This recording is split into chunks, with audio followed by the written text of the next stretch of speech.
Girls scope একদমই কম না, দেশে মার্কেটে অনেক জব আছে, মানে স্পেসিফিকলি গার্লস কোডারদেরকে খুব বেশি প্রেফার করা হয়, মানে ওমেন এম্পাওয়ারমেন্টের জন্য বলো বা মানে জাস্ট কোম্পানি কালচারের জন্য বলো, একটা মেল ফিমেল যদি না থাকে, রেশিওটা ঠিক না থাকলে দেখা যায় যে ইনভায়রনমেন্ট কোম্পানি কালচারটা ঠিক মতো আসে না।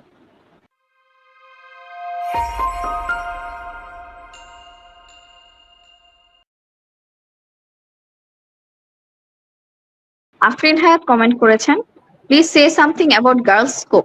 আমি তো গার্ল আর বয় বলে কোনো ডিস্টিংশন দেখি না প্রোগ্রামিং স্পেসে, তাই না?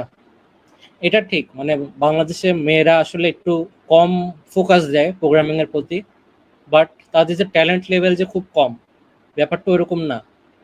তারা আসলে অনেক বেশি ট্যালেন্টেড, তাদের অনেক বেশি স্কিল থাকে, বাট তারা ফোকাস থাকে আসলে দেখা যায় যে মেয়েরা একটু মানে পড়াশোনার প্রতি বেশি ফোকাস থাকার কারণে প্রোগ্রামিং একটু কম সময় দেয়, পরবর্তীতে দেখা যায় প্রোগ্রামিং একটু প্রবলেম হলেই ভয় পেয়ে যায়।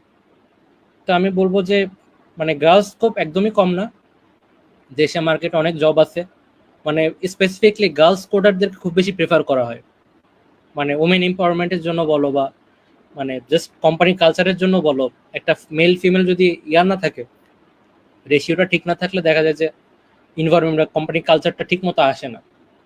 তো এই কারণে মানে টেক কোম্পানিতে অবশ্যই গার্লসদের অপোজিট অনেক বেশি।